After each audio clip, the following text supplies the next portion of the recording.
Amen. Que la paix de Dieu soit sur vous.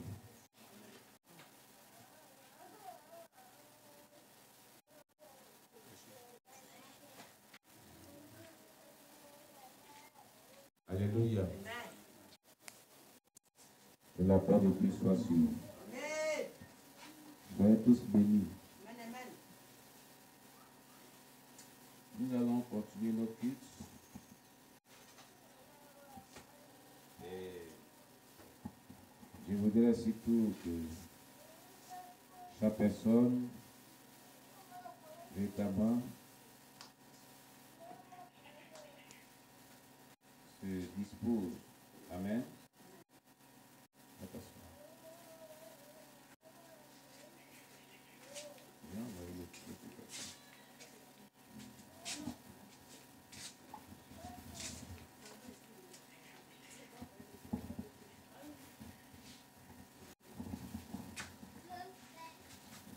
Amen. Que le nom de Dieu soit béni. Donc, je voudrais surtout que chaque personne vraiment fait tout pour véritablement vivre dans la sainteté et demander à Dieu de l'aider à marcher par son Esprit Saint. Alléluia. Amen. À vivre par le Saint-Esprit, parce que sans cette marche du Saint-Esprit, il ne sera pas vraiment possible à la personne de rentrer au ciel. Alléluia. On peut tout faire sur cette terre, mais sans la vie, vraiment de la relation, de la communication, le Saint-Esprit, la marche du Saint-Esprit, l'on ne peut pas hériter le royaume des cieux. Bien-aimé, c'est Dieu qui doit conduire ses enfants. C'est Dieu qui doit les diriger par son Esprit Saint. Amen. Et chaque personne, à la fin de ses jours, rendra compte à Dieu un jour. De ce que Dieu lui a dit de faire et qu'il a pu faire sur la terre. Amen. Je voudrais, comme nous enregistrons nos cultes, nous les filmons, nous les mettons sur YouTube. Je voudrais reprendre ce que j'ai dit tout à l'heure concernant le triomphe de Berlus. Pour que chaque personne sache que c'est une vérité. Et surtout, Dieu nous donnera l'occasion. On va parcourir les livres de Kingsley Ubani. Voilà. Ce livre est le numéro 10. Voilà. Révélation divine numéro 10, la ligne du combat. Le point de frappe dans le combat spirituel est encore révélé pour notre domination.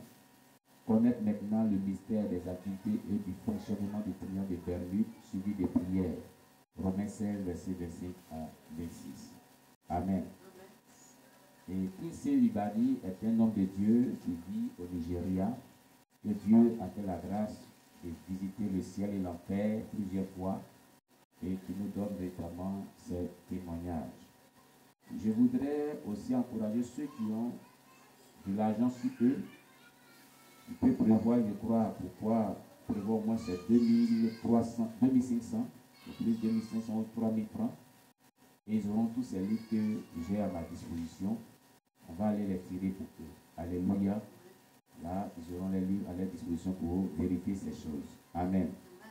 Donc, je disais tantôt, je vais lire ça un peu, et puis nous allons faire notre culte, continuer notre culte de ce matin par notre méditation de tous les jours. Amen. Alors,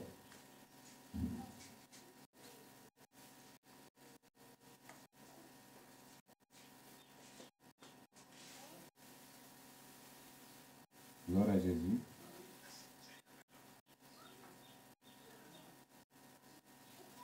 Que Dieu nous bénisse.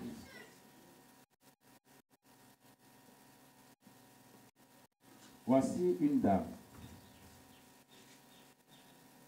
Il dit, il se dit à la page 20, il dit,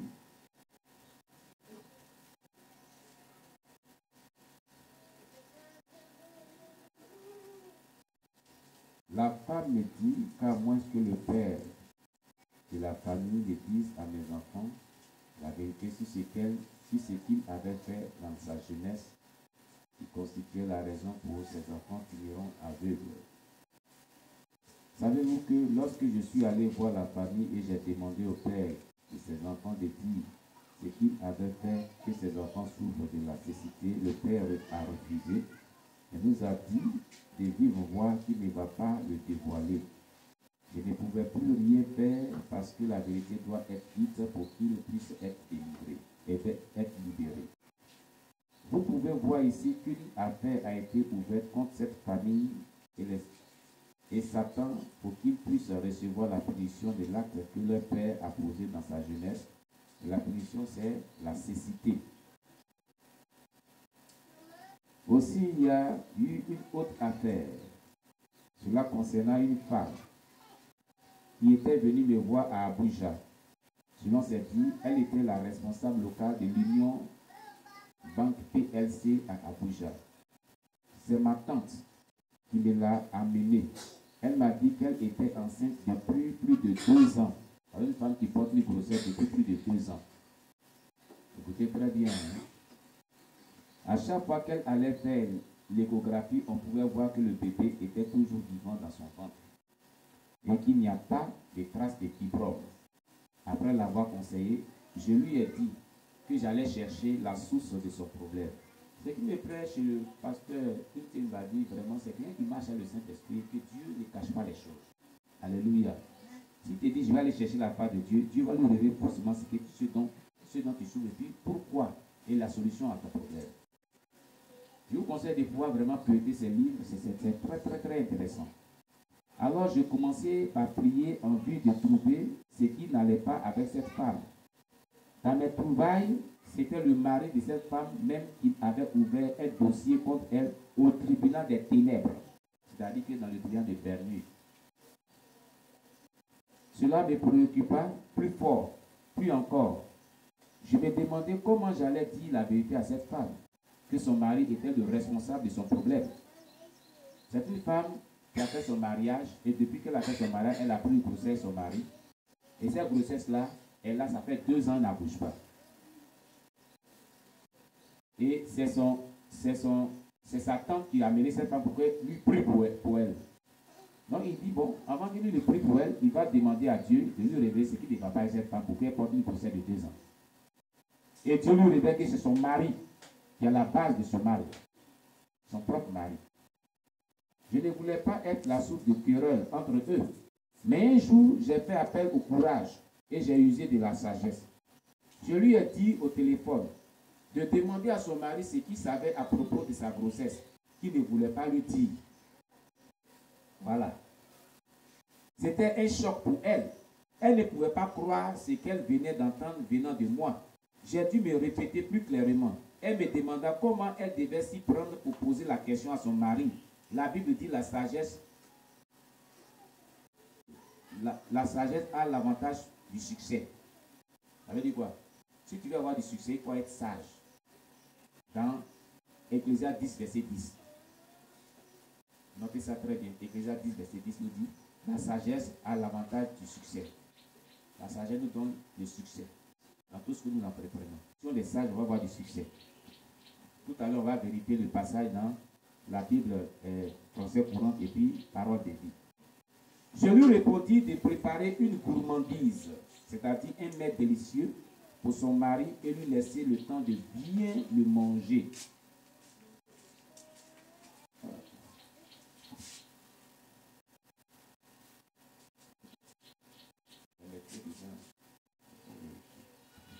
Alléluia. Attends-moi, excusez-moi.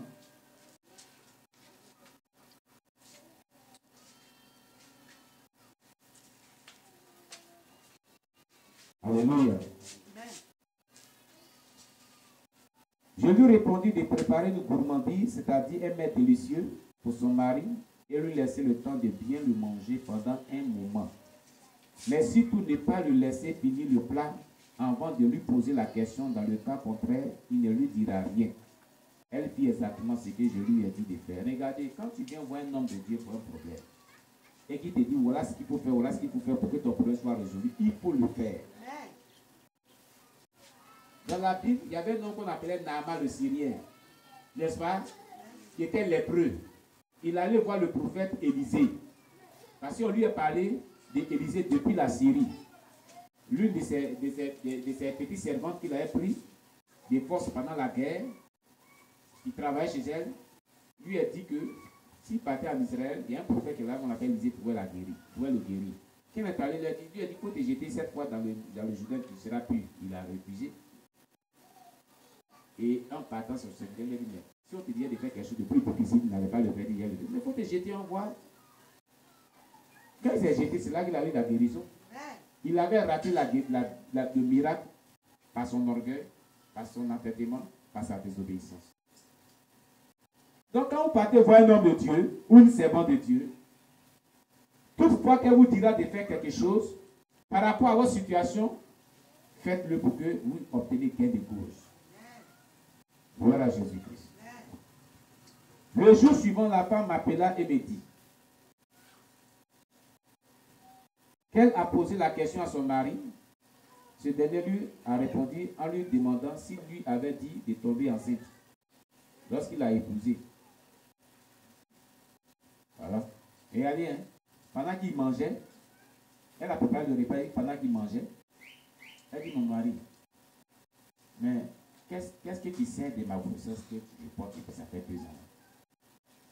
Il a arrêté de manger, puis il lui a dit, mais est-ce que quand on a fait le mariage, il t'a dit de prendre grossesse, c'est pas toi qui dis que tu voulais grossesse. Non, tu as dit ce que tu voulais. Alléluia. Il dit qu'elle a posé la question à son mari, ce dernier lui a répondu en lui demandant s'il lui avait dit de tomber enceinte lorsqu'il l'a épousée. Comme elle voulait un enfant, elle ne devait que continuer à garder la grossesse. Alors la femme comprit la cause du problème. Écoutez-moi, du moment où vous êtes toujours en vie, chaque personne de votre entourage est un suspect. Il donne ce conseil dit de faire très attention à chaque personne de notre entourage. On ne sait jamais qui est qui. Pendant que tu es en vie, on ne sait jamais qui est qui. Et Jésus l'a dit. Il dit, soyez prudents.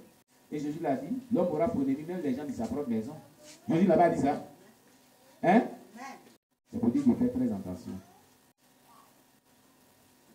Pour cela, ne vous relâchez pas et ne soyez pas négligents sur le plan spirituel. Voilà. Ne vous relâchez pas et ne soyez pas négligents sur le plan spirituel. Amen.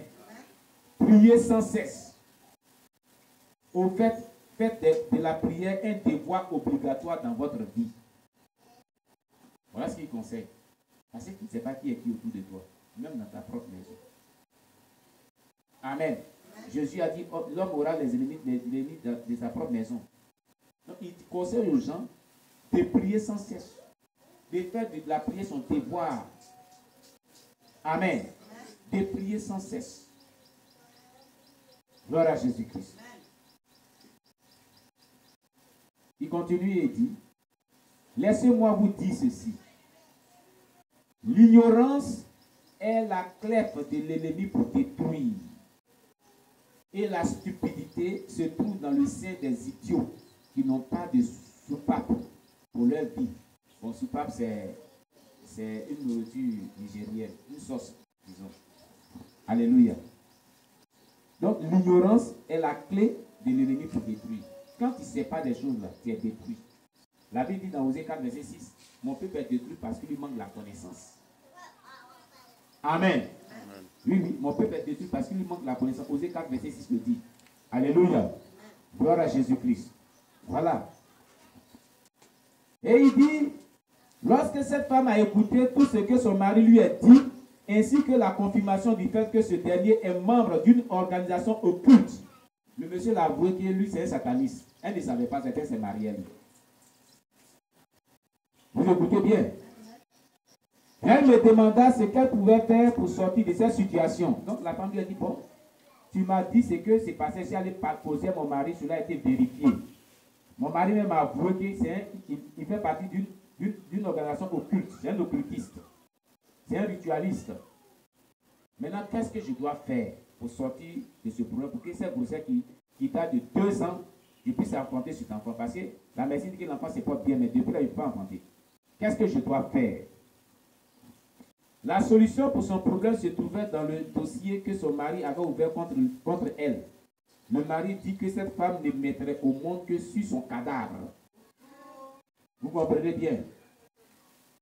Il dit que quoi? C'est quand lui va mourir qu'elle va accoucher. C'était son contrat avec Satan.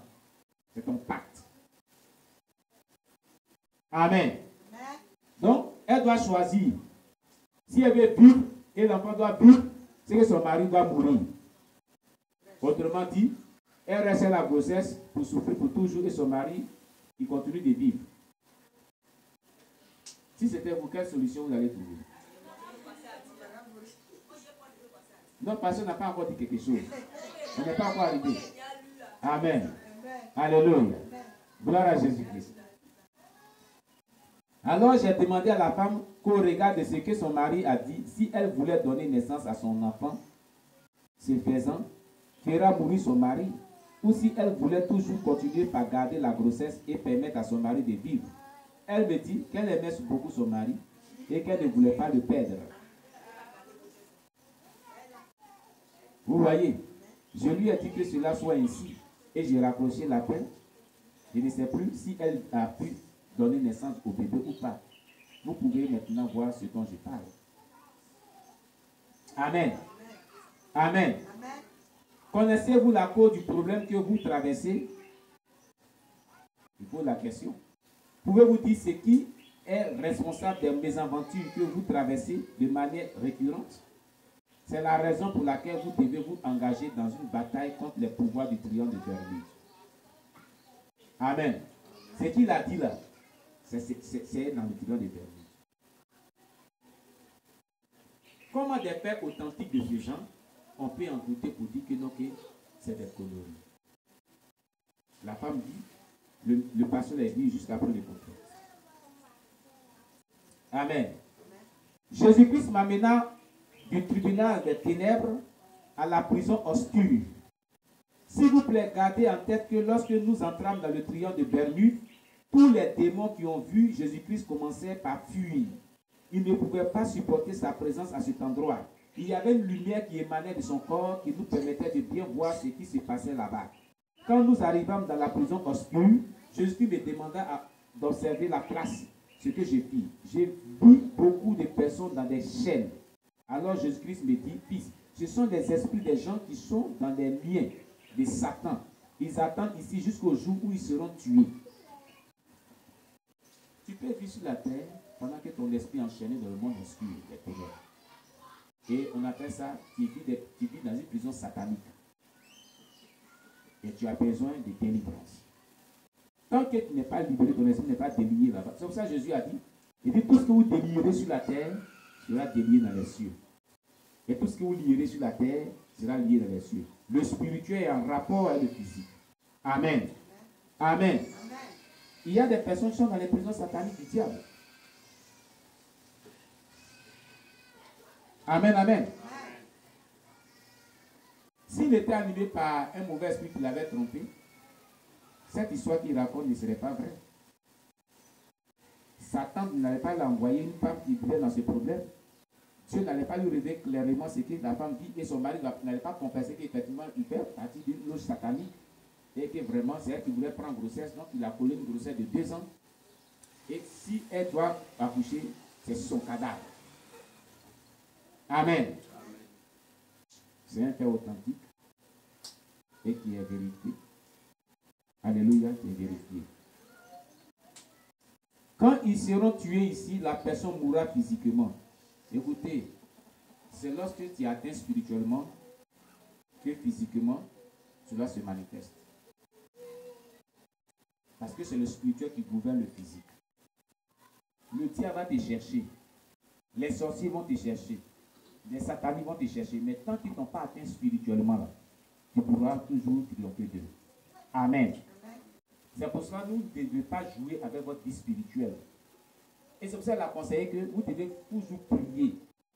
Et vous devez vraiment vivre la sainteté. Amen. Ce sont 2 choses qui donnent la victoire sur les yeux des ténèbres. Alléluia. Voilà.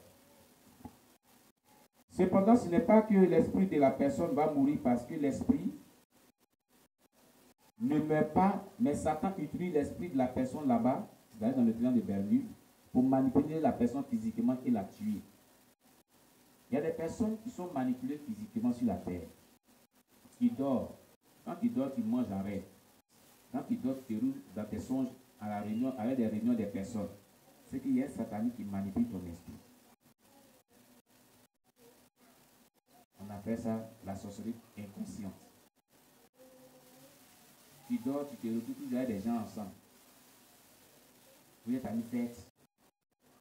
Mais tu manges avec eux. On appelle ça le subconscient. Et c'est la sorcellerie inconsciente. Mais c'est le premier, le bas niveau. Si tu ne fais pas tout pour sortir de là, au fur et à mesure, tu vas grimper de niveau, tu vas dans l'utilisation de la sorcellerie consciente. Donc, il y a la manipulation des satanistes. C'est que dans le secteur, ou dans ta maison, ou autour de toi, il y a un sataniste qui manipule ton esprit. Pasteur, on n'a pas dit ça ici. Il n'a pas dit ça ici.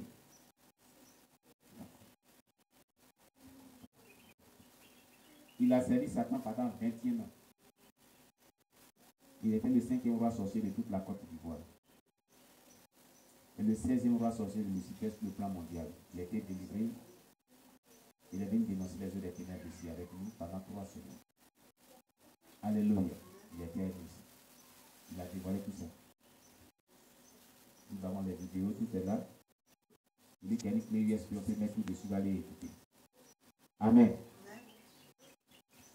Jésus-Christ m'amena aussi dans la cour d'une haute prison et il me demanda de bien observer. Quand je le vis, j'ai vu des choses qui étincelaient. Une autre prison dans laquelle la vie des choses qui étincelaient, qui émettaient des lumières, des choses qu'on n'a pas vraiment bien déterminé. Cela.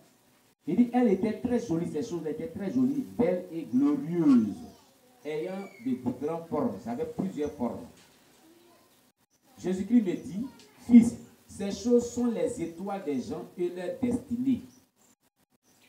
Les étoiles des gens et leur destinée, ce sont les dons naturels que Dieu a donnés aux gens depuis leur naissance qui devaient faire que ces personnes seront grandes et célèbres parce que personne n'est créé pour qu'il soit pauvre dans la vie. Si vous comprenez, c'est ce que Jésus lui a dit. Maintenant, Satan et ses agents voient les étoiles du fait de l'ignorance de ces gens. Ils vont leur retirer les étoiles de leurs mains et vont les enfermer ici pour rendre la personne pauvre et le faire souffrir dans la vie. C'est pour cela que j'ai tracé la ligne de combat pour mon peuple, pour qu'ils se lèvent et qu'ils combattent pour avoir leurs droits. Ils doivent combattre parce que leurs destinés qui sont emprisonnés ici entraînent à ce qu'ils souffrent et murmurent contre moi. Je veux qu'ils commencent par combattre maintenant et qu'ils réclament ce qui leur appartient. Amen. Voilà où je vais m'arrêter pour la page 24. Mais le livre est là. Celui qui veut, n'a qu'à chercher, c'est 2500. Voilà. Lui envoyé pour lui. Alléluia. C'est plein de beaucoup de secrets que Jésus lui a donné pour dévoiler. Et il y a des proclamations qu'il faut faire à base biblique qu'il a mis dès la fin pour la délivrance de toutes ces choses. Alléluia. Que Dieu vous bénisse. Bien aimé, je vais t'exhorter à ne pas. On a prié tout à l'heure, on a prié contre. On a prié pour que Dieu libère nos étoiles, nos dons, nos destinées. Tout à l'heure, on a prié. Mais comme on n'avait pas encore enregistré cela, c'est pour ça que je suis revenu un peu dessus. Alléluia. Voilà. Dieu nous bénisse. Bien aimé, on va prier pour continuer notre culte de ce dimanche. Nous allons recommander nos cœurs à Dieu par rapport à notre méditation de la parole du Seigneur que nous étudions tous les dimanches. Prions le Seigneur notre Dieu. Éternel, que ton nom soit béni. Éternel, que ton nom soit glorifié. Nous te rendons toute la gloire. Nous bénissons ton nom. La Bible déclare qu'il envoya sa parole et il est guéri par sa parole toute puissante. Il a dit dans Jean chapitre 1, verset 1 à 4, au commencement était la parole. La parole était avec Dieu. La parole était Dieu. Elle était au commencement avec Dieu. Et toutes choses ont été faites par elle. Et rien de ce qui n'a été fait sur la terre n'a été fait sans elle. Oh Jésus. Nous voulons notre Dieu comme tu l'as promis dans le livre des Jean, que lorsque le consolateur viendra, l'Esprit de vérité, il nous enseignera toutes choses. Il nous conduira dans toute la vérité. Nous te prions de nous enseigner toutes choses et de nous conduire dans toute la vérité au nom de Jésus-Christ. Amen. Amen. Nous allons voir la suite de notre étude systématique que nous faisons tous les dimanches pendant 1 heure et quelques sur le livre de Exode. Aujourd'hui, nous allons voir le livre de Exode chapitre 14. Amen. Exode chapitre 14. C'est ça? Pour ceux qui suivent, qui prennent note.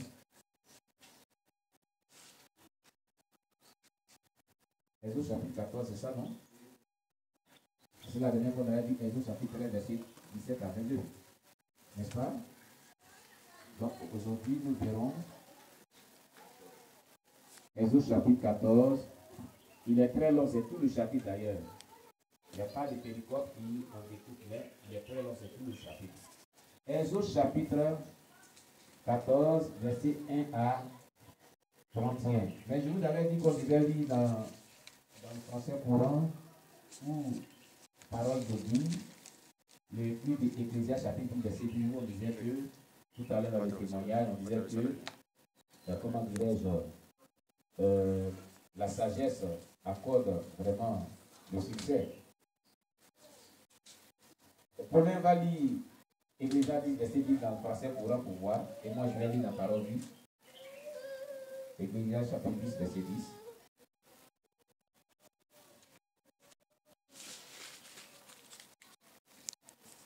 Bon, je vais lire le mien. Ecclésiaste chapitre 10, verset 10. Voilà. Ecclésiaste chapitre 10, verset 10. Il faut lire Ecclésiaste chapitre 10, verset 10. Ecclésiaste 10, verset 10. Si on n'aiguise pas une hache au tranchant émoussé, il faut davantage de force pour l'utiliser.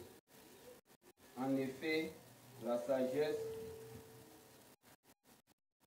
est l'instrument du succès. Amen. Vous voyez, français courant nous dit, en effet, la sagesse est l'instrument du succès. Tu veux avoir du succès dans tout ce que tu fais, dans tout ce que tu entreprends, demande à Dieu de t'accorder la sagesse. La version française, la version 8 secondes n'est pas très claire. Bon, n'explique pas, pas très clair. Hein, mais français pour un tellement bien simplifié, bien compréhensible. En effet, la sagesse est l'instrument du succès. Bon, la version parole qui nous dit, Ecclésiaste 10, verset 10, version parole dit que j'ai ici, nous dit, si le fer d'une hache ne coupe plus, et si on ne l'aiguise pas, il faut 2 fois plus de force pour frapper. La sagesse a l'avantage de faire réussir les choses. Vous voyez? Oui, la parole dit, la sagesse a l'avantage de faire réussir les choses. Amen. La sagesse a l'avantage de faire réussir les choses. Que Dieu nous bénisse. Alors, notre texte d'aujourd'hui se trouve dans le livre d'Exode, chapitre 14, qui n'est pas découpé en deux. C'est un long péricope, c'est-à-dire c'est tout le chapitre 14 qui débute sur le verset 1 jusqu'au verset 31. Et je l'ai découpé en 2 parties. J'ai fait une première grande partie de l'étude.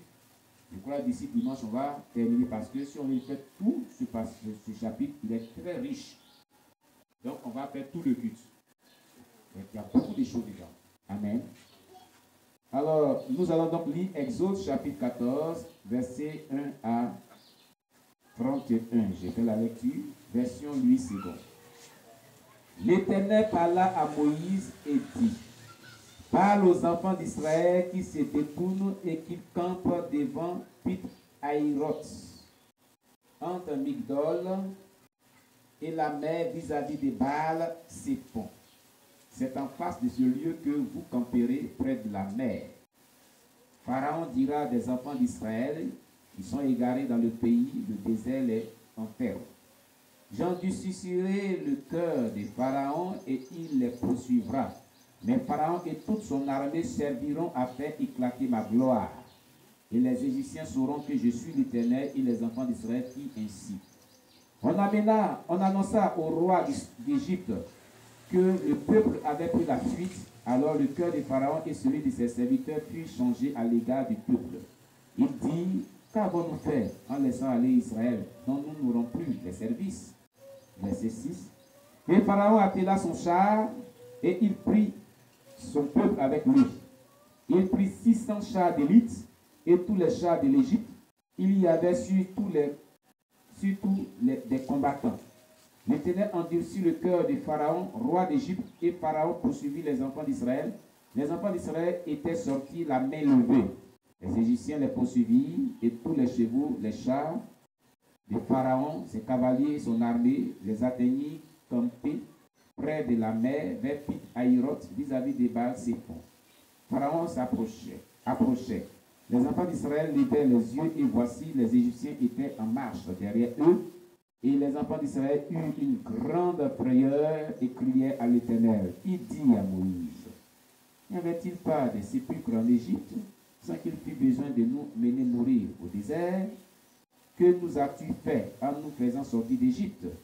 N'est-ce pas là ce que nous te disions en Égypte?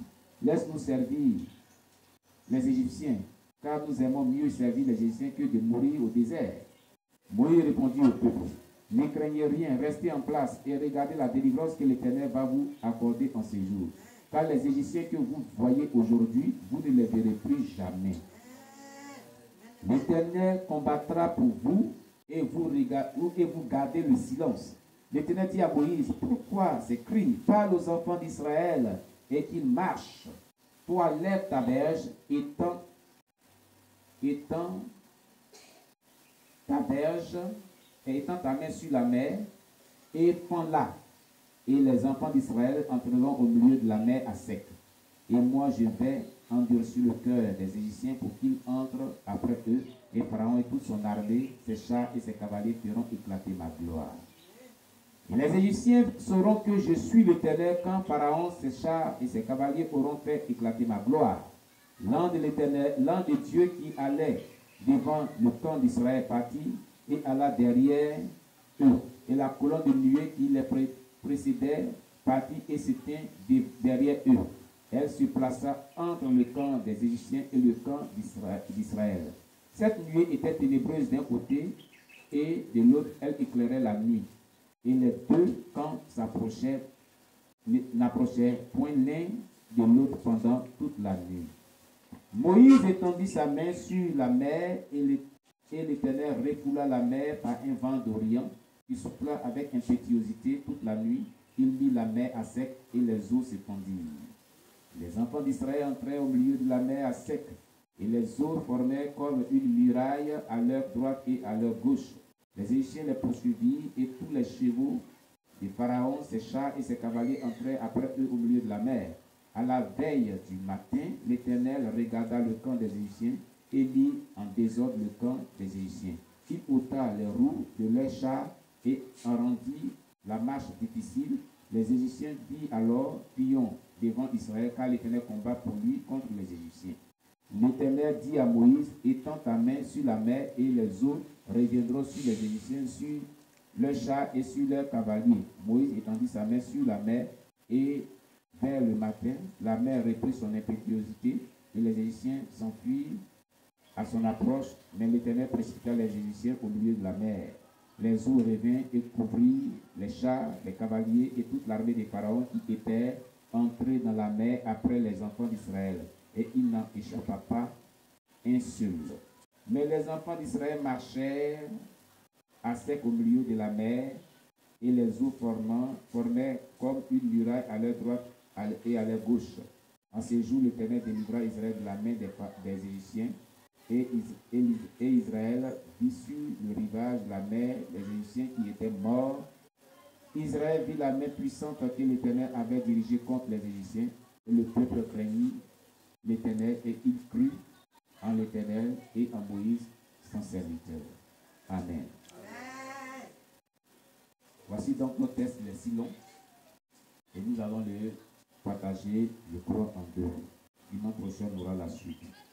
Quels sont donc les personnages de ce test merveilleux que nous avons à notre portée en ces jours? Quels sont les personnages de ce test? De qui nous parle ce test? Élisée, tu vas donner le micro, non? Viens, tu vas donner le micro. Viens. Tu vas partager le micro. Ils vont répondre. Voilà, comme ça. Qui donc veut parler? Quels sont les personnages de ce test? De qui nous parle le test? Oui, Aka Bénédicte veut parler.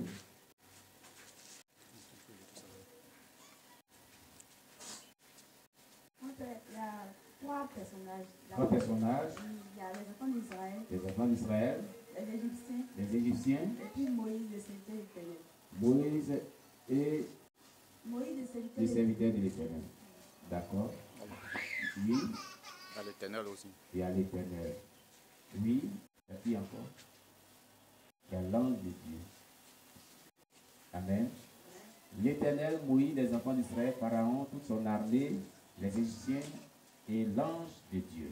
Voici les personnages de notre test qui est en face de nous. De quoi nous parle le test? Il est question de quoi? Quelle est l'idée générale qui s'est égale de ce test?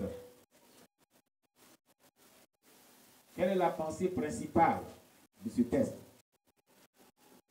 Oui, donnez le micro à notre maman. Il s'agit de la délivrance. Il s'agit de la délivrance des Israéliens de la main des pharaons et les Égyptiens. Amen. Oui, c'est ça. Le texte nous parle de la délivrance. La délivrance, mais je voudrais dire, le texte nous parle de la délivrance définitive. Voilà, précisé. Définitive. Mettez surtout le mot définitive. Le texte nous parle de la délivrance définitive des Hébreux, de l'oppression des pharaons et son peuple. Le texte nous parle de la délivrance définitive des Hébreux, de l'oppression des pharaons et son peuple. Voilà. Et quelqu'un pourrait me demander pourquoi cette délivrance est appelée définitive. Pourquoi on dit la délivrance définitive? Pourquoi on a parlé le texte nous parle de la délivrance définitive des Hébreux de la main de l'oppression des pharaons et son peuple. Pourquoi le mot définitif est venu là?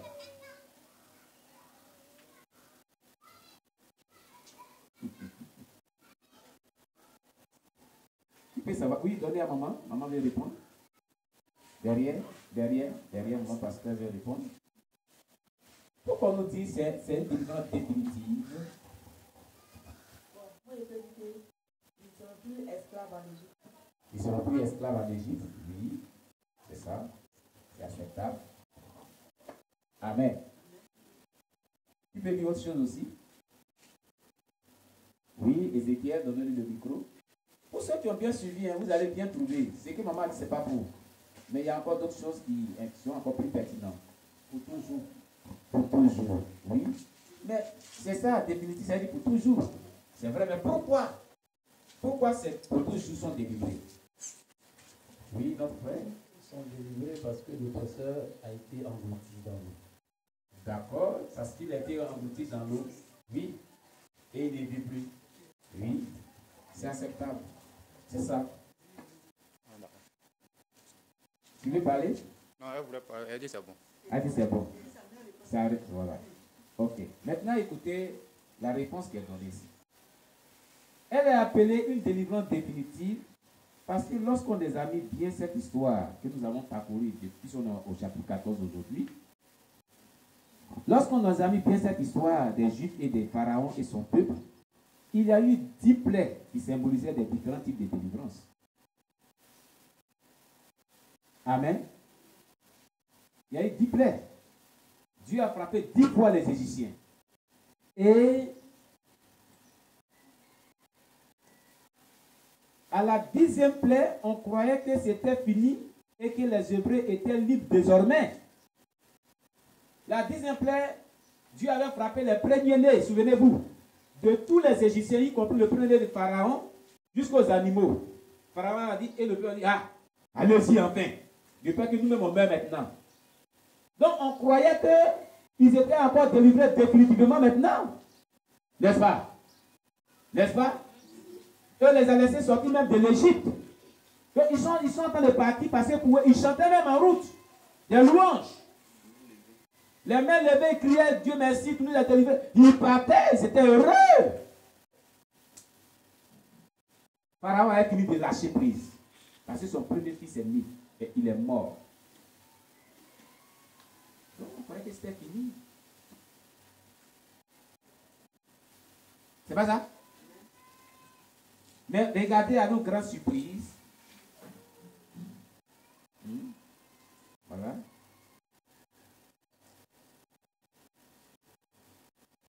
Mais à notre grande surprise, voici Pharaon et son armée qui poursuivent les Hébreux d'après le verset 5 jusqu'au verset 10. De Exode 14. C'est que ce n'est pas définitif. Quelqu'un nous lit le verset 5 à 10. Quelqu'un va nous faire la lecture? Oui. Je lis. Vas-y. Verset 5 À 10. à 10. Je lis la parole de Dieu. Amen. En annonçant au roi d'Égypte que le peuple avait pris la fuite, alors le cœur de Pharaon et celui de ses serviteurs furent changés à l'égard du peuple. Ils dirent, qu'avons-nous fait en laissant aller Israël dont nous n'aurons plus de service? Et Pharaon attela son char et il prit son peuple avec lui. Il prit 600 chars d'élite et tous les chars d'Égypte. Il y avait tous des combattants. L'Éternel endurcit le cœur de Pharaon, roi d'Égypte, et Pharaon poursuivit les enfants d'Israël. Les enfants d'Israël étaient sortis la main levée. Les Égyptiens les poursuivirent et tous les chevaux, les chars de Pharaon, des cavaliers et de son armée les atteignirent campés près de la mer, vers Pi-Hahiroth, vis-à-vis de Baal-Zépon. Verset 10. Voilà. Pharaon approchait. Les enfants d'Israël levaient les yeux et voici les Égyptiens étaient en marche derrière eux. Les enfants d'Israël eurent une grande frayeur et crièrent à l'Éternel. Amen. Amen. Est-ce qu'on peut parler d'une délivrance définitive? C'est pour ça qu'il a dit que le texte parle d'une délivrance définitive. On croyait que Israël était libéré à la 10e plaie. Mais on voit à nos grandes surprises qu'ils ne sont pas libérés. Ce n'est pas encore fini. Amen. Amen. Donc, le texte va nous parler maintenant d'une délivrance définitive. Est-ce que de nos jours, y a-t-il pas des chrétiens qui croient qu'ils sont déjà délivrés définitivement, mais ont encore dans leur vie des esprits impurs ou des démons qui s'opposent ou qui les oppressent, les faisant souffrir?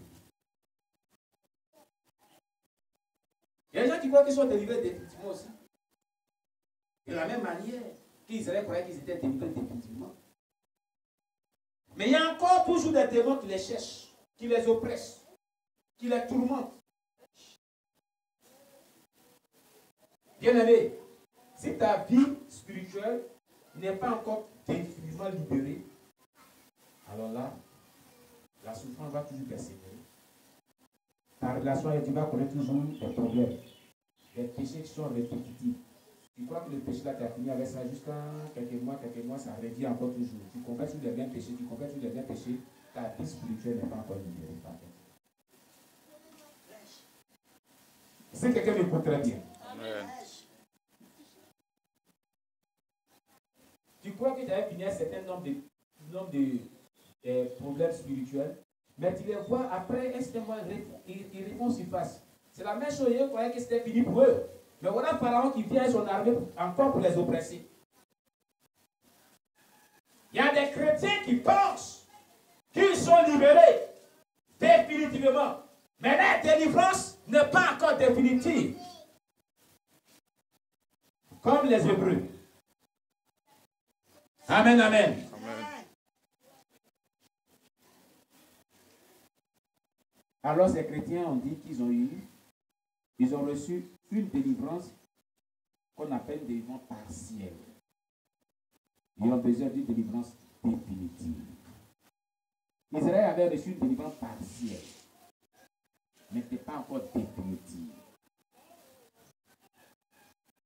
Quelqu'un me comprend bien? Et si tu n'as pas encore reçu une délivrance définitive, ta vie spirituelle va aller en dents de scie. Tu vas voler jusqu'à après, tu reviens toujours en arrière. Tu vas voler jusqu'à après, tu reviens toujours en arrière. Quand tu entreprends des affaires, il y a toujours des difficultés. Dans ta relation avec Dieu, il y a toujours des problèmes qui ressurgissent toujours. Et tu vas remarquer que c'est le même problème qui refont surface. D'une manière ou d'une autre. D'une manière ou d'une autre. Il y a besoin d'une délivrance définitive. Quelqu'un me comprend? Amen. Que faut-il faire pour recevoir une délivrance définitive? C'est là la question qui est très importante à se poser. Que faut-il faire? Amen. Voyons ensemble ce que le peuple hébreu ont fait pour recevoir leur délivrance définitive dans ce test. Comment ont-ils reçu cette délivrance définitive? Puisqu'on a dit que le test nous parle de la délivrance définitive des Hébreux. Comment ils ont pu reçu cette délivrance définitive? Amen, amen.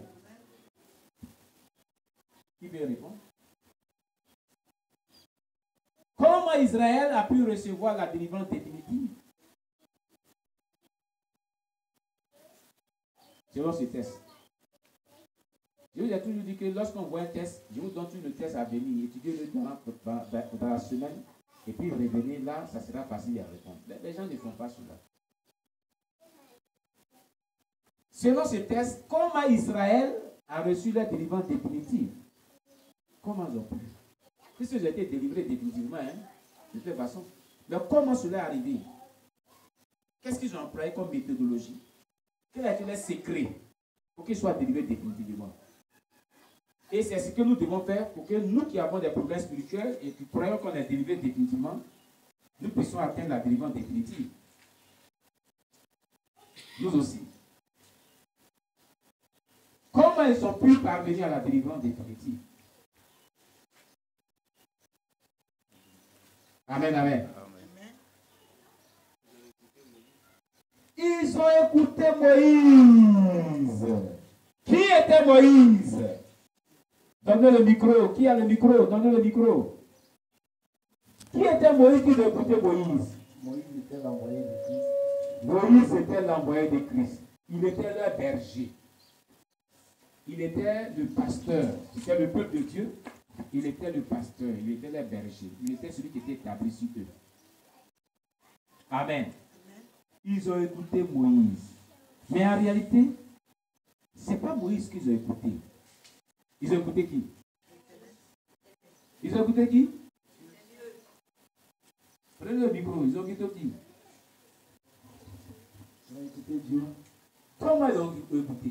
Par l'ange de l'Éternel. Amen. Oui, donnez le micro. Alors, moi, elle dit, on écoutait Dieu aussi. Mais... Ils ont été obéissants à qui? à l'Éternel, à la parole de Dieu, Mais comment ils ont reçu ces paroles de Dieu là? par Moïse. Très bien. Ils ont écouté Dieu, comme vous l'avez dit, mais au travers de Moïse. Si tu as une délivrance qui est partielle pour qu'elle soit définitive, il faut que tu écoutes Dieu. Ce qui va te dire comment, parce que les cas sont différents. Nous avons des cas très différents.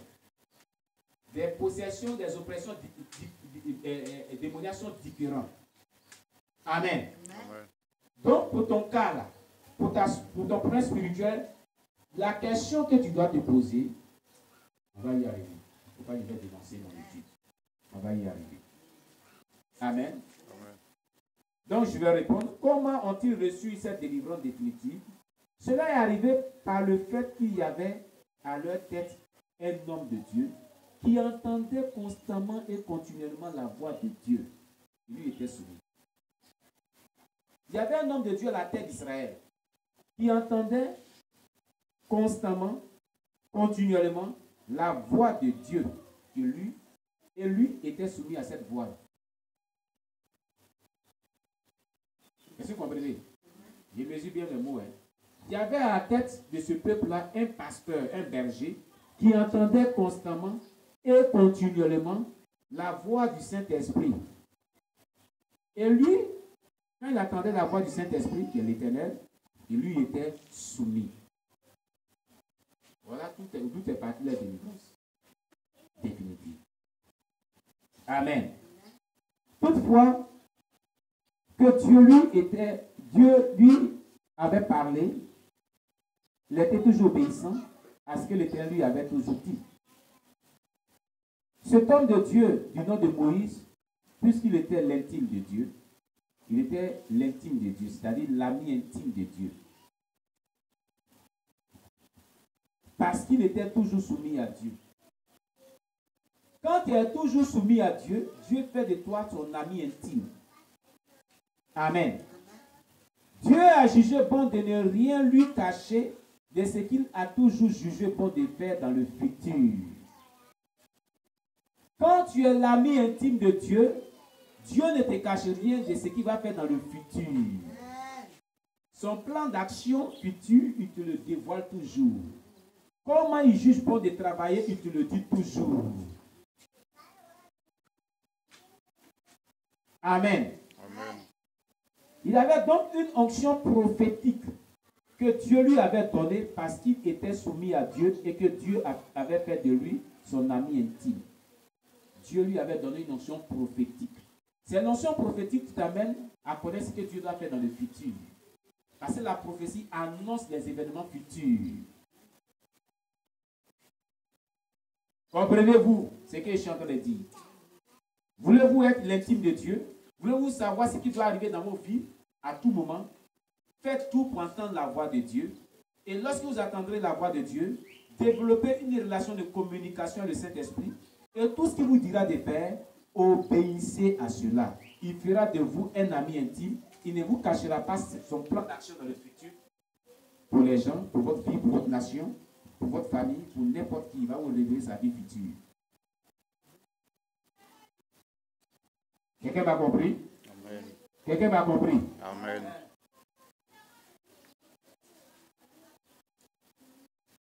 Souvenez-vous que je vous ai dit qu'on ne cache rien à son ami intime. On lui dit tous les secrets et tous nos projets futurs. Lui aussi, il fait de même envers nous. Quand deux personnes sont intimes, ils ne se cachent rien. Il n'y a plus de secrets. Dieu désire dans les derniers temps développer une relation d'intimité, de communication intime avec ses enfants que nous sommes. Est-ce que toi tu rentres dans cette action de relation d'intimité avec Dieu? Est-ce que Dieu te parle? Est-ce que tu entends sa voix constamment, continuellement comme Moïse? Est-ce qu'il te communique ce qui est secret, ce qui est caché? Quelqu'un m'écoute très bien. C'est parce que Moïse avait développé cette relation que Dieu va lui dévoiler comment Israël devait être délivré définitivement de l'armée des pharaons et de cette tyrannie, cette oppression démoniaque qui a duré pendant 430 ans. S'il vous plaît. Ça veut dire quoi? Si jusqu'à preuve de contraire, tu ne cherches pas à développer une relation de communion, d'intimité avec Dieu, tu vas rester dans une délivrance partielle et tu seras dominé par des puissants des ténèbres pendant longtemps que cela va prendre, toutefois que tu ne comprends pas ce secret-là. Alléluia. Quand tu vas comprendre ce secret qu'il y a avec Moïse, Dieu va te dévoiler comment il faut faire pour être délivré. Définitivement. Quelqu'un m'a compris? Amen. Quelqu'un me comprend? Amen. Vous savez, quelqu'un me comprend? Amen. C'est pourquoi Dieu va lui dire, c'est-à-dire comme il a développé cette relation d'intimité, Dieu va dire à Moïse comment la délivrance définitive d'Israël va arriver. Donc, il va déclarer des paroles prophétiques selon les versets 1 à 4. Ce sont des paroles prophétiques. On va lire le verset 1 à 4. Lisez. Exode 14, verset 1 à 4. Quelqu'un pour lire. Vous allez voir que Moïse va annoncer des événements futurs. C'est des paroles prophétiques. L'Éternel parla à Moïse et Ah, dit. alors doucement. Qui a parlé à Moïse? L'Éternel. Qui a parlé à Moïse? L'Éternel. L'Éternel. Vous comprenez? L'Éternel parlait à Moïse. Pourquoi il parlait à Moïse? Parce que Moïse était soumis, on a déjà vu ça. Pourquoi il continue à parler à Moïse? Parce que Moïse était soumis à l'Éternel. Continue. Parle aux enfants d'Israël Parle aux enfants d'Israël qu'ils se détournent qui se détournent, et qu'ils campent devant Pi-Hahiroth, oui, avec et entre Migdol Migdol et la mer et la mer. de Baal, c'est bon. Sépon. C'est en face de ce lieu que vous camperez près de la mer. Près de la mer. Regardez, il dit, l'Éternel parle là, il dit, en face de ce que vous camperez, c'est le futur. Voilà la stratégie. Il donne les indications, comment la délivrance va arriver. Dieu donne une programmation des faits. Comment la délivrance définitive des Israéliens va arriver. Amen, amen. Parce que Moïse, Dieu lui parlait. Dieu lui montre maintenant le futur. On continue. Verset 3. Pharaon dira des enfants d'Israël. Il dit Pharaon dira des enfants d'Israël. Ils sont égarés dans le pays. Le désert les enferme. Oui. Verset 4. J'endurcirai le cœur de Pharaon et il les poursuivra. Mais Pharaon et toute son armée serviront à faire éclater ma gloire. Et les Égyptiens sauront que je suis l'Éternel. Et les enfants d'Israël firent ainsi. Amen. Amen. Voyez-vous?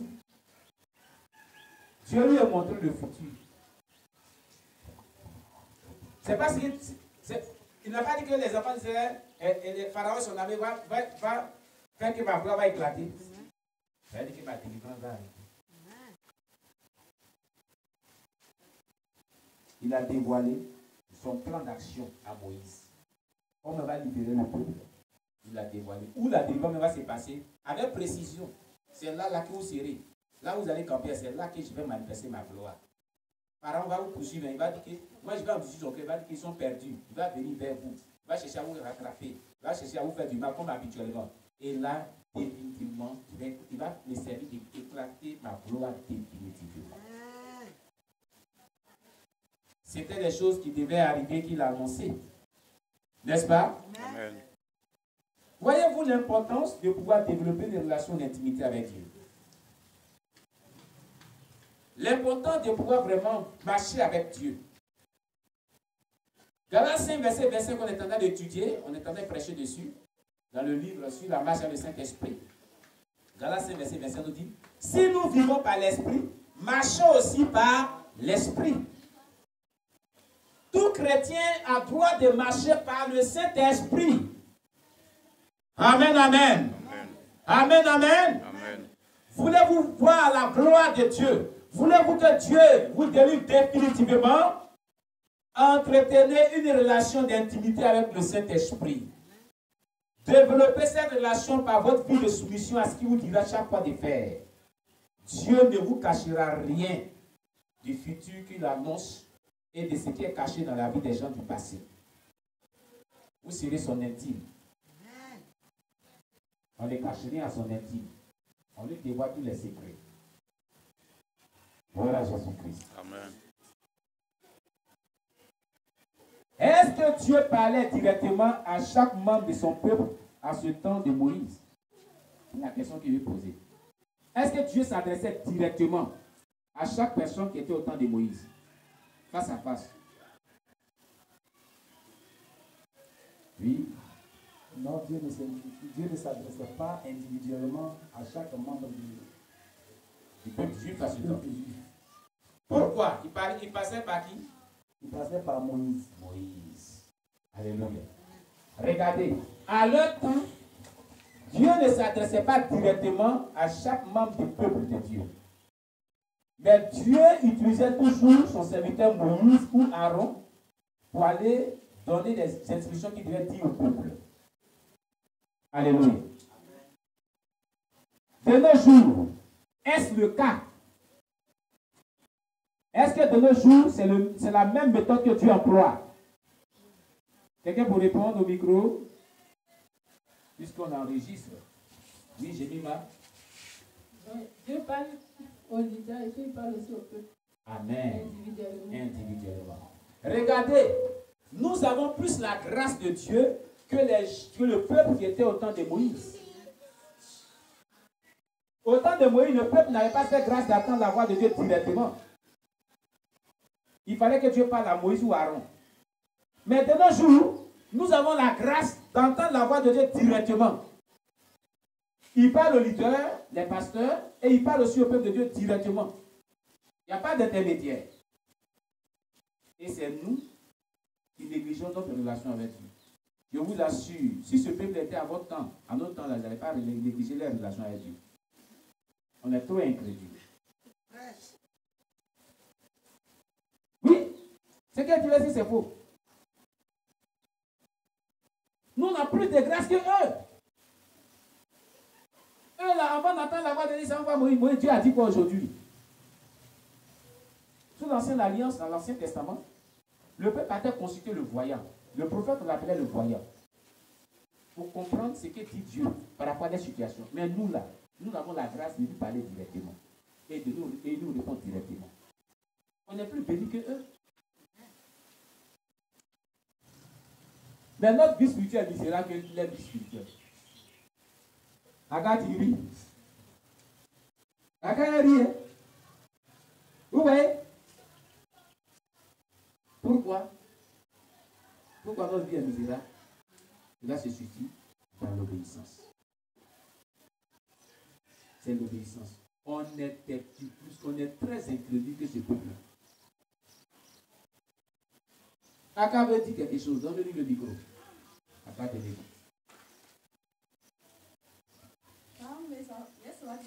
Oui. C'est vrai que le peuple d'avant n'est pas à chance comme nous on a maintenant. Oui. Mais est-ce que, à leur temps, est-ce que demain Satan attaque maintenant? Je sais comment ça fait. Mais maintenant, Satan, en tout cas, il est très déchaîné. Avant, la parole de Dieu qu'on dit, plusieurs paroles, on voit. On peut voir les Satan, c'est tout qu'il fait, on ne sent pas voir. C'est toi qui le dis. Il était là. Hein? Mais maintenant, maman, Aga, c'est que tu dis là. C'est que tu dis là.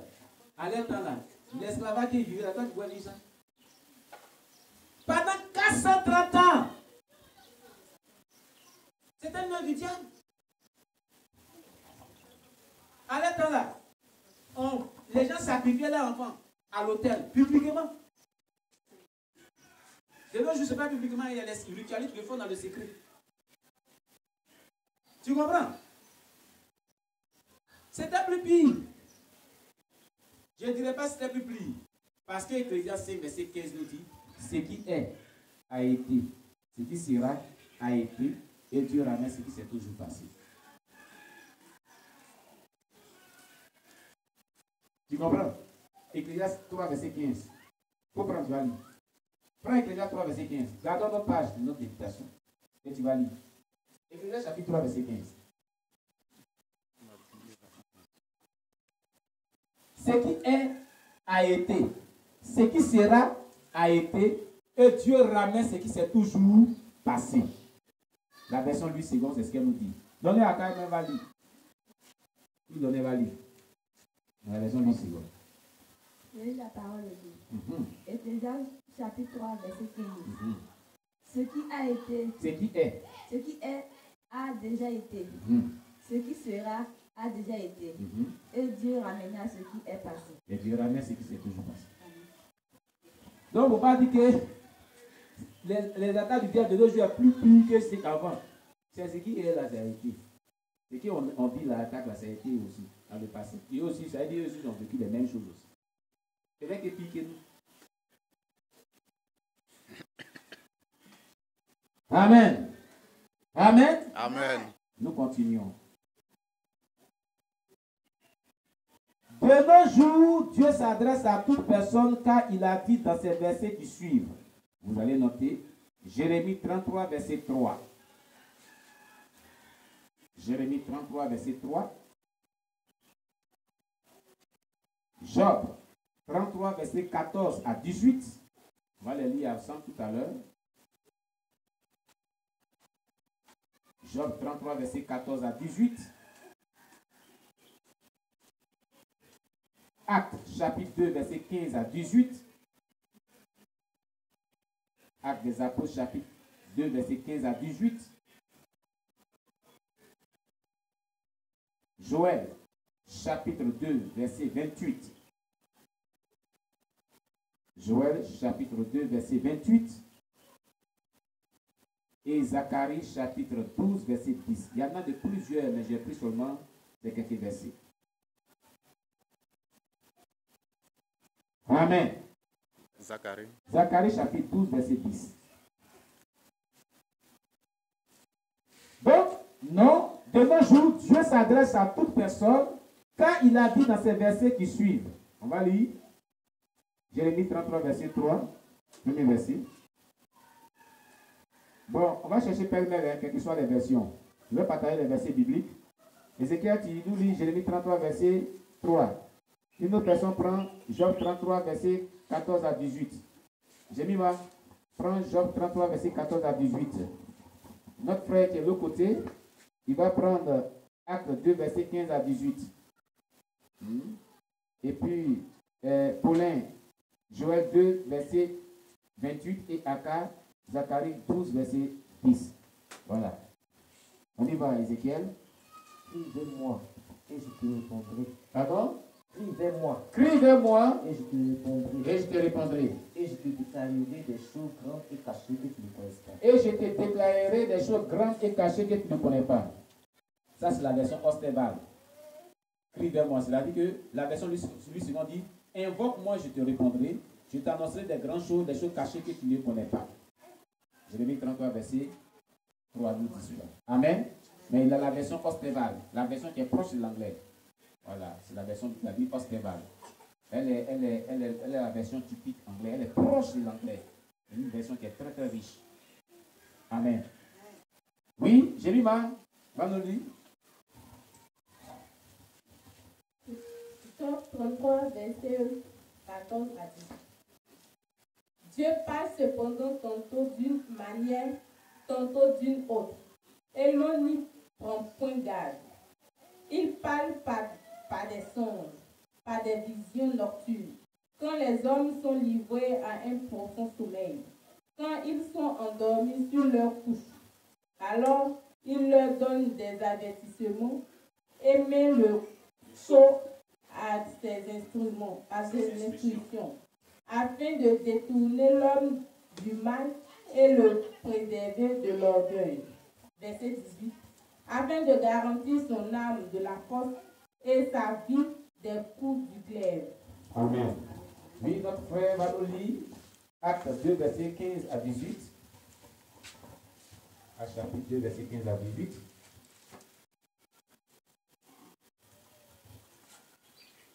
Acte 2, chapitre 15 à 18. Chapitre 2, verset 15 à 18.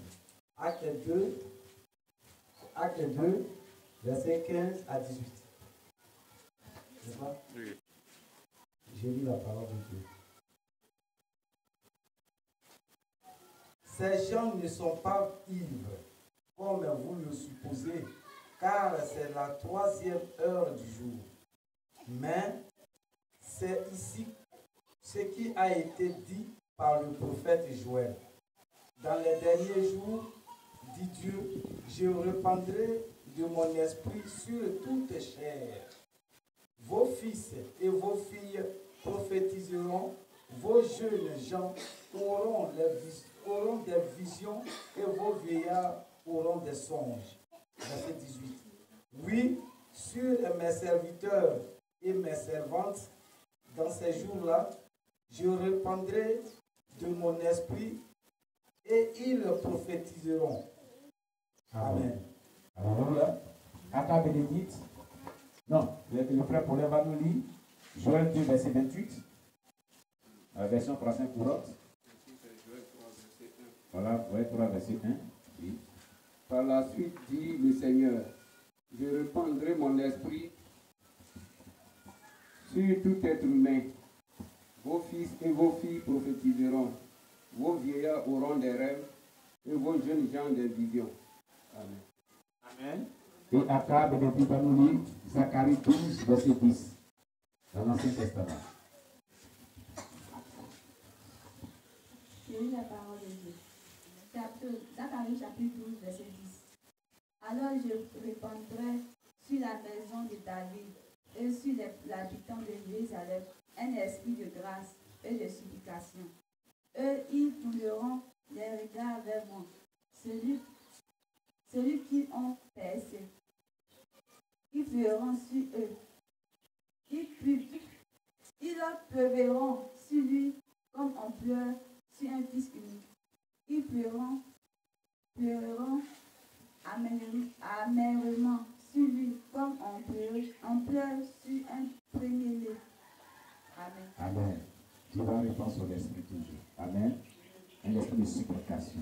Un esprit d'intercession. Amen. Vous voyez, de nos jours, Dieu a promis. Puisque selon Job 33, verset 14 à 18, Dieu dit pas cependant tantôt d'une manière, tantôt d'une autre, mais l'homme ne prend point garde. C'est ce que Jérémie m'a dit. Jérémie 33, verset 3 nous dit, invoque-moi, je te répondrai. Je t'annoncerai des grandes choses, des choses cachées que tu ne connaisses pas. C'est que Ézéchiel a dit. Et Acte 2, verset 15 à 18, que a lu notre bien-aimé, dans les derniers temps, je répondrai de mon esprit sur toute chair. Nous sommes toute chair que Dieu a créée. Dieu a répandu son esprit sur nous pour que nous ayons des visions, des songes, des prophéties et des révélations. Alléluia. Si Dieu parle à chaque personne, si la personne n'a donc pas une délivrance totale et qu'elle sait qu'il y a encore des démons qui la fatiguent, qu'est-ce qu'elle doit faire au vu de tout ce qu'on vient de dire? Puisque Dieu parle à chaque personne. Qu'est-ce qu'elle doit faire au vu de tous ces passages bibliques qu'on vient de lire? Puisque Dieu parle à chaque personne en temps normal. Si ta délivrance n'est pas totale, qu'elle est partielle, qu'est-ce qu'elle doit faire? Oui, Aka Bénédicte, donnez-lui le micro. Voilà, à mon avis, si elle a une délivrance qui est partielle, que ce n'est pas totale, elle doit suivre d'abord une délivrance totale. Comment? Mais, Comment? À quoi raison? genre, tu sais encore, il va encore chercher à arranger sa vie, à abandonner les choses qui ne sont pas bonnes, pour les péchés de sa vie. Aïe, aïe, aïe. C'était sur la bonne voie, mais c'est passé. Amen. Au vu de tout ce qu'on vient d'entendre, on a dit que le peuple juif, la délivrance est venue du fait qu'il y avait quelqu'un que Dieu parlait continuellement. Et à l'époque, Dieu ne parlait pas directement au peuple, mais passait par Moïse et Aaron pour les parler.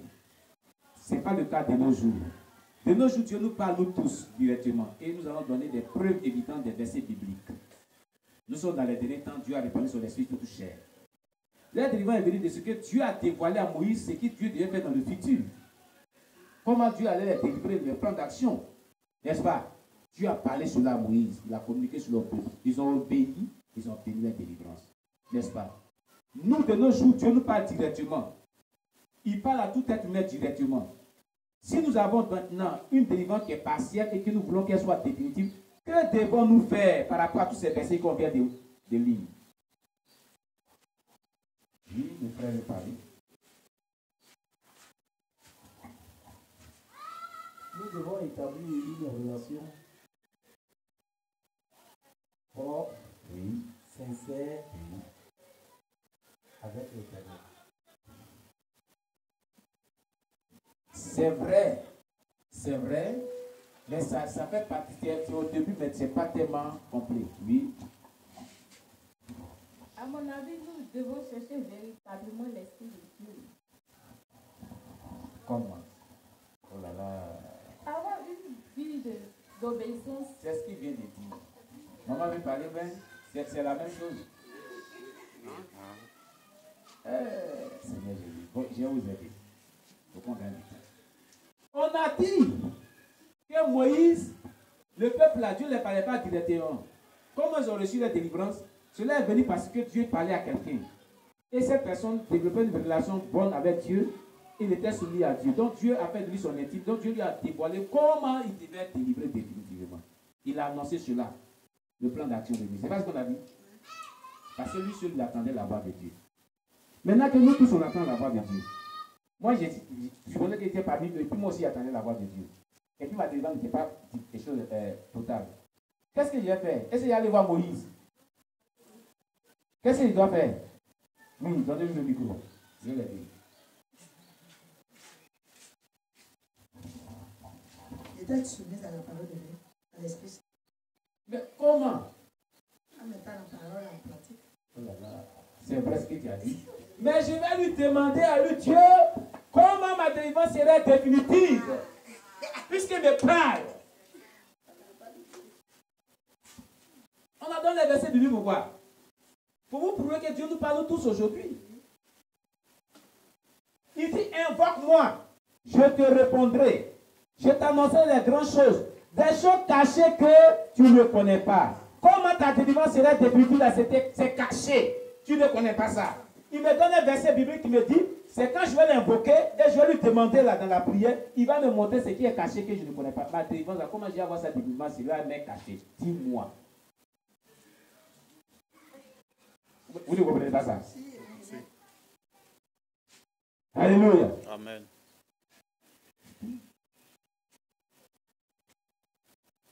Parce que le secret a été communiqué à Moïse parce qu'il attendait la voix de Dieu. Mais il dit que moi, là, s'il invoque, il va lui répondre. C'est une promesse qu'il a faite. C'est pas une promesse qu'il a faite. Je m'appuie sur cette promesse biblique pour dire, cette promesse-là qui dit, si je t'invoque, tu vas me répondre. Je suis en train de t'invoquer. Montre-moi ce qui est caché. Comment ma délivrance sera définitive? Comment ma délivrance sera définitive? Il va me dire cela. C'est pas ça? Parce qu'il a dit, je m'appuie sur le verset biblique. Je m'appuie encore sur un autre verset biblique. Dans Job, on a dit, Job 14, verset, Job combien là? À 18. Job 33, verset 14 à 18, où il dit, il passe cependant tantôt d'une manière, tantôt d'une autre, mais on ne prend pas garde, nous là. On ne prend pas garde, on minimise cela. Quand on est plongé dans les profonds sommeils, il nous parle à des songes et des visions nocturnes pour nous avertir, pour nous annoncer, pour ne pas qu'on tombe dans la fosse, pour ne pas qu'on soit atteint par les coups des glaives et autres. Donc, je m'appuie sur ça, il dit, bon, dévoile-moi. Tout ce que tu parles tantôt dans les songes, dans les visions nocturnes, tu parles aussi.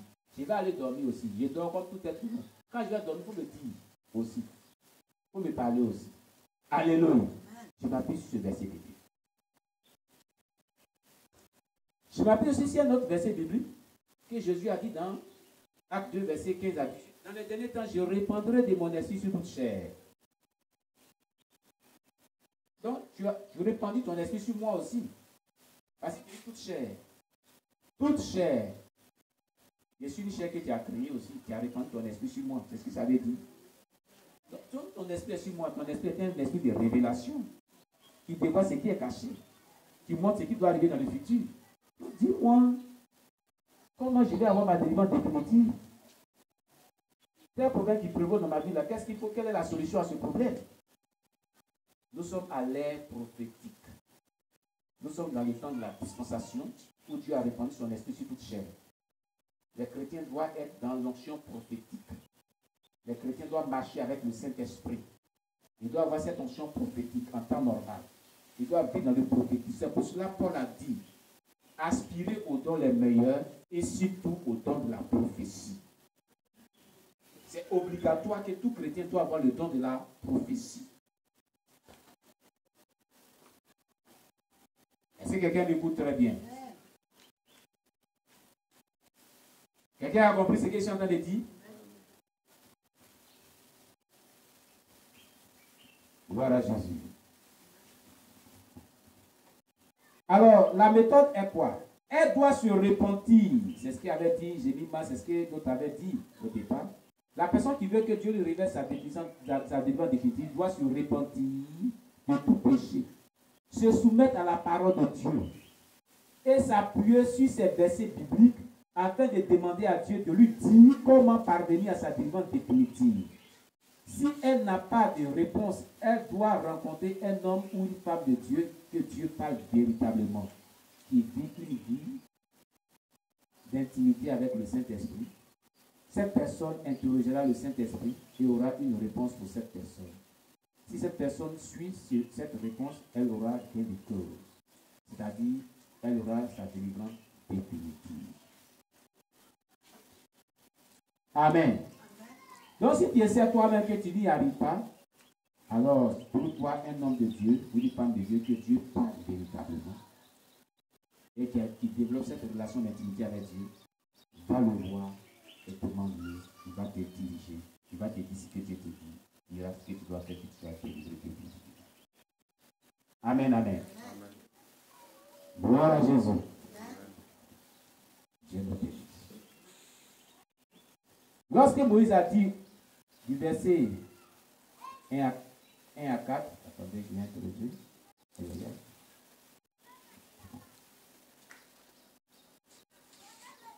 Amen. Je crois qu'on va s'arrêter là aujourd'hui.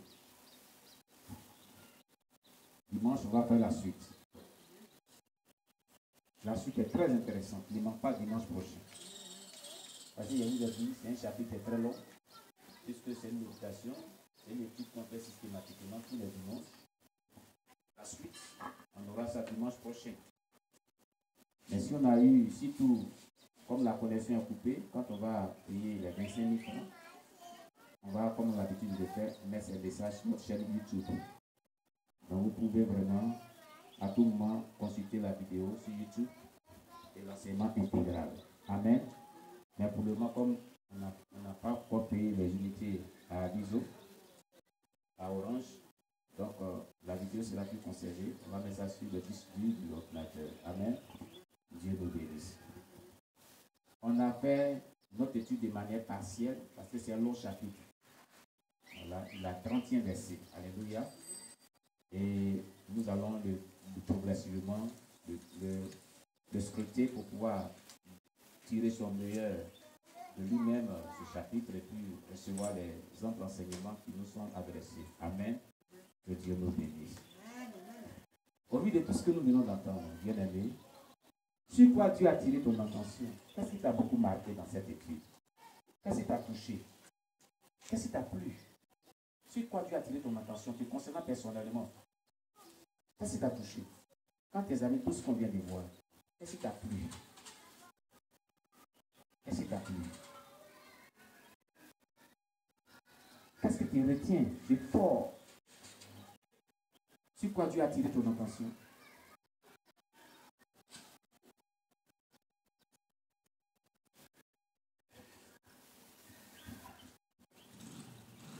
Oui, notre frère bien-aimé. Ce que je retiens, oui, c'est d'abord la méthodologie. La méthodologie. La méthodologie L'enseignement. d'enseignement. Méthodologie d'enseignement. Quel enseignement? C'est que nous venons de voir. Ah, cette méditation. Comment nous venons de faire cette étude? Ça t'a beaucoup marqué. Oh, que Dieu soit loué. Amen. Oui. Amen. Ah, on n'a pas médité pour le frère. Soyez bénis, soyez bénis, soyez bénis. Dans un premier temps, ce qu'il a marqué, sur quoi Dieu a attiré son attention, c'est la méthodologie de notre étude. Il nous a amené à découvrir beaucoup de secrets dans ce texte biblique et cela l'a beaucoup marqué. Et comme lui, il était des passages, et le Saint-Esprit n'est pas ici, il est à Abidjan, il réside à Abidjan, et le Saint-Esprit l'a conduit. J'ai vu un peu comment c'est ici, je l'ai vu les parties comme ça d'abord, et il est réparti comme ça. Et après, il est revenu. Il est rentré pour venir s'asseoir. Voilà. Et c'est l'œuvre du Saint-Esprit. Que Dieu te bénisse. Alors, qu'est-ce qui, dans cette étude maintenant, sur quoi Dieu a attiré ton attention? attention sur le fait de communiquer avec nous directement. Amen. C'est vrai, Dieu parle à vos serviteurs Oui. pour qu'ils transmettent son message. Oui. Mais Dieu nous parle aussi au peuple. Directement. Directement. C'est-à-dire nous devons faire attention à tout ce que nous faisons, à tout ce que nous disons. Alléluia. Parce que l'Éternel s'adresse à nous et nous sommes toujours constamment dans sa présence. Parce qu'il n'y a pas un moment où il s'adresse à nous et un autre moment où il nous abandonne. Il est toujours avec nous. Donc nous devons le savoir pour ne pas attrister les Saint-Esprit. Et ça m'a vraiment beaucoup marqué. Amen. Je vous remercie. Amen. Ce que je voulais dire au peuple de Dieu, ce n'est pas le nombre de personnes. Alléluia. Ce n'est pas le nombre de personnes qui importe. Amen. C'est ce qui sort de la bouche du serviteur. C'est cet enseignement. Peu importe le nombre de personnes, tu peux avoir ta bénédiction là où tu t'as appelé. Et ça m'a marqué quand j'ai passé. Je voyais un peuple. 2 personnes, 3 personnes. Mais Dieu m'a dit, ce peuple, c'est son peuple qui l'a désiré et qu'il fera de grandes choses avec lui. Alléluia. On acclame le Seigneur Jésus. Vous êtes bénis, ce serviteur de Dieu. Gloire à Jésus. Amen. Alors, vous avez compris, ne vous minimisez pas. Vous êtes précieux aux yeux de Dieu. Et il a dit, vous êtes le peuple de Dieu, quel que soit votre nombre, et il fera des grandes choses avec vous. Ne regardez pas l'effectif, mais regardez ce qui sort de la bouche de l'homme de Dieu. L'enseignement qui sort. Alléluia. Mettez ça en pratique sur le monde. C'est pas ce qu'on dit toujours ici. Dimanche passé, notre méditation s'est appelée sur ça. Amen. Vraiment que Dieu vous bénisse. Et pour dire que Dieu parle à tout le monde, on a déjà vu ça comme ne pas à elle aussi. Mais il y a un verset que vous devez noter, 2 Corinthiens 13, verset 13. Voilà. 2 Corinthiens 13, verset 13 est tellement clair dessus. Voilà. 2 Corinthiens 13, verset 13. Voilà. Dans la version anglaise, c'est à partir du verset 14. Mais dans la version française, on va lire, il faut lire, tu vas voir. Tu vas voir. Dieu parle à tout le monde. Il a fait cette grâce à parler à tout le monde. C'est ce que l'apôtre donne comme dernière instruction à tous les chrétiens. 2 Corinthiens chapitre 13, verset 13.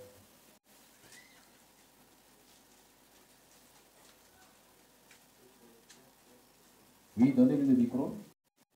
2 Corinthiens 13, verset 13. C'est le dernier verset du chapitre 13.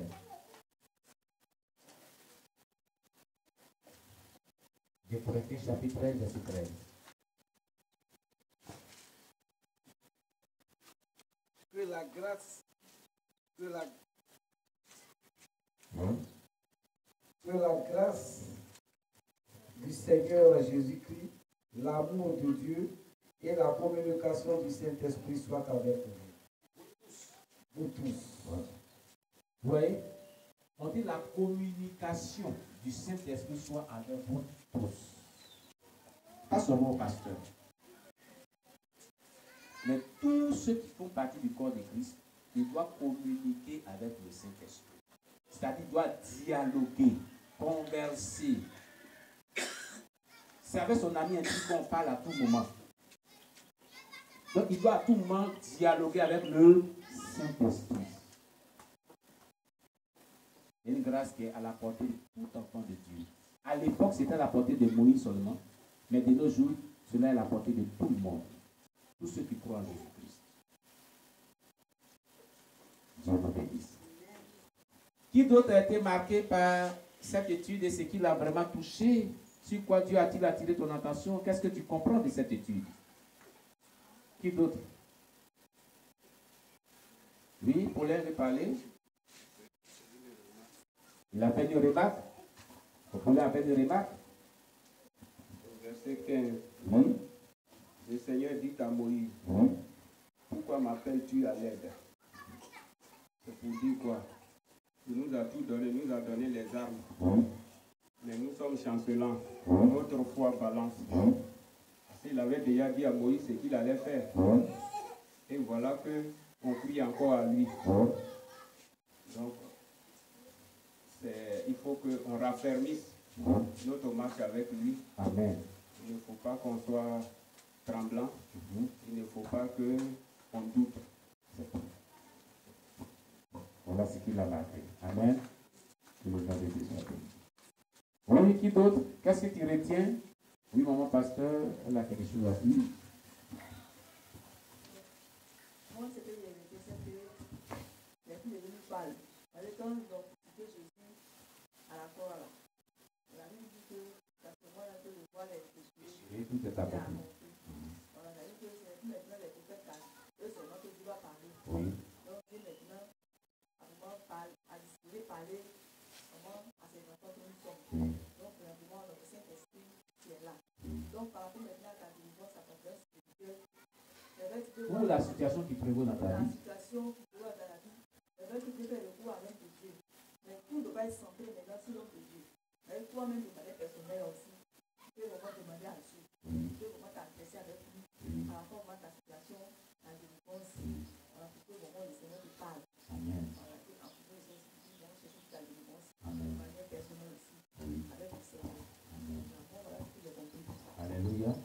Que Dieu soit loué. Il y a l'autodélivrance, qu'on appelle l'autodélivrance. On peut procéder à sa propre délivrance pour qu'elle soit définitive en interrogeant Dieu dans ce cas de figure. Et maintenant aussi, il y a la délivrance qu'on peut toujours prendre recours à l'homme de Dieu, mais quelqu'un qui s'y connaît bien. Alléluia.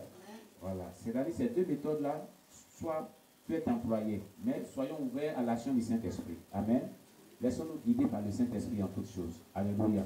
C'est ce qui est important. Amen. Attends, qu'est-ce que toi tu retiens? Qu'est-ce qui t'a touché dans tout ça?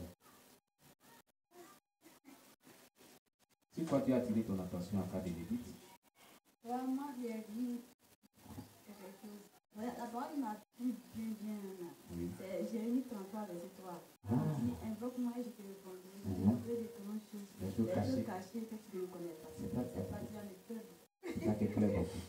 Oui, Alléluia. et puis il y a la partie aussi où le peuple de Dieu a vu les miracles que Dieu a fait pour eux. En tout cas, dans la crise. Amen. Amen. Que Dieu soit loué. Donc aujourd'hui, tu as ton code pour savoir ce qui est caché dans ta vie. Pourquoi tu dis des temps, pourquoi ça ici. Il faut prendre Jérémie 33, tu t'appuies dessus et tu parles là-dessus. Il ne va rien te cacher. Amen. Oui. Qui peut nous dire ce qu'il a touché, ce qu'il retient pour qu'on termine? Il y a Jérémie qui est là, il y a la maman qui est là. Qu'est-ce que tu retiens? Oui. C'est la délivrance du peuple de Dieu. La délivrance. L'écoute d'abord. Le peuple de Dieu a écouté Moïse. Ils ont écouté Moïse. Donc, Moïse a frappé la mer avec sa bêche. Oui. Qu'elle a frappé là, tout le peuple est passé. Tout le peuple est passé. Il n'y a pas un qui est resté derrière ou qui s'est entêté. En tout cas, et puis la délivrance a été nette. Donc, Là-bas, mais comme on l'a lu, c'est ça. Voilà, c'est c'est ça qui t'a beaucoup touché. Le peuple a écouté, ils ont été soumis à tout ce que Moïse a dit. Ça veut dire que de nos jours, si tu es soumis à tout ce que le Saint-Esprit te dit, le Saint-Esprit va te conduire dans ta délivrance définitive. Amen. Mais souvent, le Saint-Esprit nous parle et nous sommes têtus. Voilà le problème que nous avons. La maman veut parler. Si nous devons. Eh bien, ça va des questions. Bon, ce que j'ai retenu dans ma séance, je crois que c'est l'obéissance. L'obéissance. Le peuple a été obéissant Amen. à leur guide spirituel. Amen. Et puis, bon, la délivrance a été. Amen. Donc, moi, je crois qu'à partir d'aujourd'hui, je vais être obéissante à la voix de Dieu, Oui. à mon guide spirituel, et puis, paf, je vais rentrer dans ma délivrance. Définitive. On acclame le Seigneur. Oui, la maman a dit des choses qui sont très utiles. L'obéissance à ce que le Saint-Esprit te dit et l'obéissance aux conseils, aux directions que va te donner ton guide spirituel. Ces deux choses-là vont t'amener à une délivrance définitive. Amen. Alléluia. N'oublions pas cela. Que le Seigneur nous bénisse. Et donnez le micro à Élisée, va parler. Il était là, là, sur lui. On va nous dire ce qu'il a compris. Qu'est-ce qu'il nous a compris aussi? Il faut qu'il nous parle aussi. Tiens-toi debout depuis que tu nous parles, ce que tu as compris. Marcher avec Dieu, il faut aussi. C'est pas tous les jours, il faut aller devant l'homme de Dieu pour montrer ton problème. Il faut aussi aller à l'encontre de Dieu aussi. D'accord? Ce qu'il a compris, c'est pas tout le temps il faut aller faire recours à l'homme de Dieu et pour attendre ce que Dieu dit par rapport à notre situation. Mais il faut parler directement à Dieu pour qu'il nous dise ce que Dieu dit par rapport à notre situation. Amen. Oui, on a parlé de cela en parlant de Jérémie 33, verset 3. Amen. Dieu parle. Nous tous aujourd'hui. Alléluia. Voilà. Que Dieu nous bénisse. Alors, s'il y a pris quelque chose, ils ont tout dit. D'accord? Que le nom de Dieu soit béni. Nous allons donc nous tenir debout. On va prier en fonction de ce qu'on a compris. Nous allons dire à Dieu de nous aider véritablement à mettre en pratique cet enseignement-là. Emmanuel dit, il veut parler. Oh, d'accord. Donnez-lui, il va parler, il a quelque chose à dire. L'obéissance. Ah, voilà. Il dit l'obéissance. C'est tout se résume à l'obéissance. Il a raison. Tout se réduit à l'obéissance. Amen. Voilà. Donc nous avons dit à Dieu de nous accorder une vie d'obéissance à la voix de son esprit, une vie d'obéissance aux consignes que nous laissent les hommes de Dieu. Et une vie d'obéissance à sa parole. Alléluia.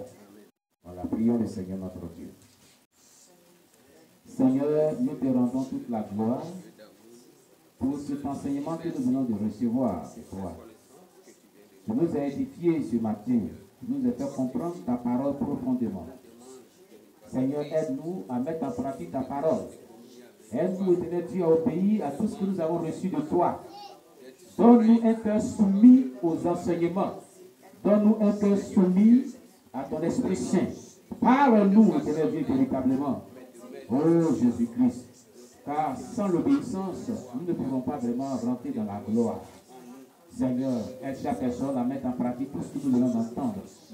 Tu nous donnes vraiment chaque dimanche ici ta bonne parole.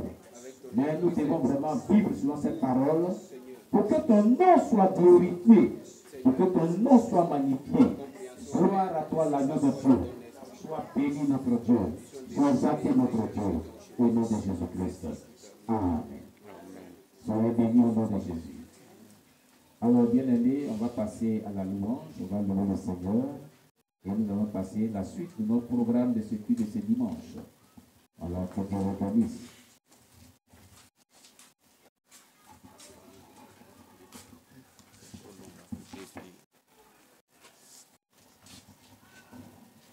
Ça va passer.